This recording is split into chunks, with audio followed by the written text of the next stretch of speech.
পুষ্টিবিজ্ঞানে নিজের ক্যারিয়ার গড়ার কথা ভাবছেন? তাহলে চলুন আজ আমরা এই ফিল্ডের পড়াশোনার বিভিন্ন ধাপ মানে ডিপ্লোমা থেকে শুরু করে মাস্টার্স পর্যন্ত আর সেগুলো শেষ করে কি কি সুযোগ আসতে পারে তা নিয়ে একটু সহজভাবে আলোচনা করি। এই দারুণ দুনিয়াটার ভেতরে ঢোকা যাক। শুরুতেই একটা জরুরি কথা জেনে রাখা ভালো। পুষ্টি বিশেষজ্ঞরা কিন্তু শুধু ওজন কমানো বা বাড়ানোর পরামর্শই দেন না। তারা রোগ প্রতিরোধ করতে, অসুস্থতা থেকে দ্রুত সেরে উঠতে এবং সার্বিকভাবে একটা সুস্থ জীবনযাপন করতেও বিরাট ভূমিকা রাখেন। তাদের কাজটা একটা সুস্থ সমাজ তৈরির জন্য সত্যিই খুব গুরুত্বপূর্ণ। তো এই যে আমরা পুষ্টি আর পথ্যবিজ্ঞান নিয়ে এত কথা বলছি, বিষয়টা আসলে কি? ক্যারিয়ারের কোন পথে যাবেন সেটা ঠিক করার আগে চলুন এই স্বাস্থ্যবিজ্ঞানের মূল ভিত্তিটা একটু বুঝে নিই।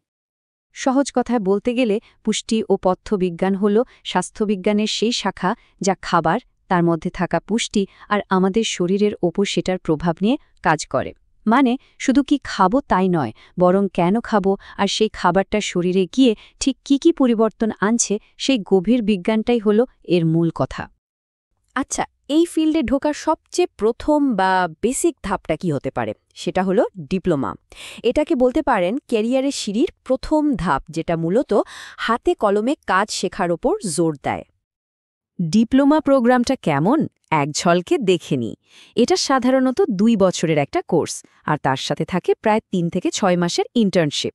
এর মূল ফোকাসটাই হল একজন শিক্ষার্থীকে তৈরি করা, যাতে তারা হাসপাতালে বা ক্লিনিকে একজন সিনিয়র ডায়েটিশিয়ানের সহযোগী হিসেবে কাজ করতে পারে। তো এই ডিপ্লোমাতে কি শেখানো হয়? দেখুন, সিলেবাসটা কিন্তু বেশ প্র্যাকটিক্যাল।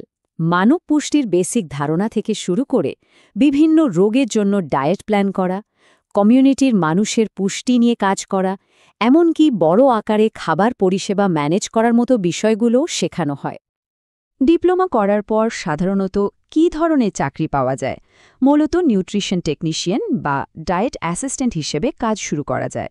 তাদের প্রধান কাজ হল সিনিয়র ডায়েটিশিয়ানদেরকে রোগীদের ডায়েট চার্ট তৈরিতে সাহায্য করা। ডিপ্লোমার পর আরেকটু গভীরে যাওয়ার জন্য আছে ব্যাচেলর অফ সায়েন্স বা বিএসসি ডিগ্রি। এটাই আসলে একজন পুরোপুরি প্রফেশনাল হয়ে ওঠার মূল ভিত্তি তৈরি করে দেয়। বিএসসি কিন্তু ডিপ্লোমার চেয়ে বেশ কিছুটা অ্যাডভান্সড। এটা 3 বছরের কোর্স আর সাথে 6 মাসের একটা লম্বা ইন্টার্নশিপ তো আছেই। এর মূল লক্ষ্য হল এমনভাবে তৈরি করা যাতে একজন শিক্ষার্থী স্বাধীনভাবে ডায়েটিশিয়ান হিসেবে প্র্যাকটিস করতে পারেন। আর বিএসসি লেভেলে সিলেবাসটাও অনেক বড় হয়ে যায়।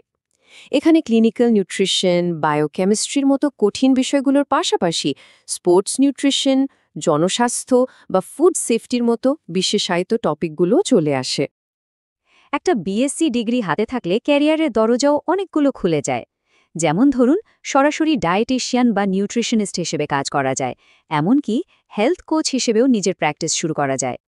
কিন্তু ভাবুন তো, ক্যারিয়ার কি শুধু রোগী দেখা আর ডায়েট চার্ট বানানোর মধ্যেই শেষ, নাকি এর থেকেও বড় কিছু করার সুযোগ আছে? যেমন ধরুন, পুষ্টি নিয়ে দেশের জন্য পলিসি তৈরি করা বা নতুন কিছু গবেষণা করা। যারা আরও গভীরে যেতে চান তাদের জন্য কিন্তু পরের ধাপটাও আছে। যারা এই ফিল্ডে একদম লিডার হতে চান তাদের জন্য আছে এমএসসি বা মাস্টার্স ডিগ্রি। এটা পুষ্টিবিজ্ঞানের ভবিষ্যৎকে নতুন রূপ দেওয়ার সুযোগ করে দেয়। মাস্টার্স লেভেলে এসে কিন্তু পড়ার ধরনটাই বদলে যায়। এটা 2 বছরের প্রোগ্রাম হলেও এখানে ইন্টার্নশিপের চেয়েও বেশি জোর দেওয়া হয় রিসার্চ বা গবেষণার ওপর। লক্ষ্যটা হলো এমন বিশেষজ্ঞ তৈরি করা যারা শুধু পরামর্শ দেবেন না, বরং নতুন জ্ঞান তৈরি করবেন এবং অন্যদের শেখাবেন।